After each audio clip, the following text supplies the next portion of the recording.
Shu holat juda ham ko'pchilik bolalarda bo'lyapti. Mana 1 yoshu 2 oylik bolajonimizda bo'layotgan narsa IELTS test miqdori baland chiqqan. Ko'pchilik holatda mana antibiotik olgandan keyin jigar fermentlarini tekshirtiringlar.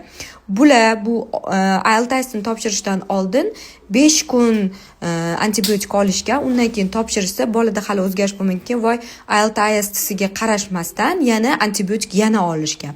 Hozir yana повторный IELTS testi tekshirishga jo'natdim bolajonimizni qanaqa holatdaligini bilish uchun. Prostacha mana bunaqa narsa antibiotik qilinganiga IELTS testi miqdori oshadigan bo'lsa, agar bolada shamollash holat ketmagan bo'lsa, boshqa usul bilan davom muolaja qilish kerak deb o'ylayman. Chunki faqatgina bu antibiotik berib lecheniya qilish degani emas. Effekt bermadimi? Demak, jigar fermentlari yomon chiqyaptimi? Demak, jigarda o'zgarish ketyapti degan. Bu birinchi holat emas. Anchadan beri shunaqa narsa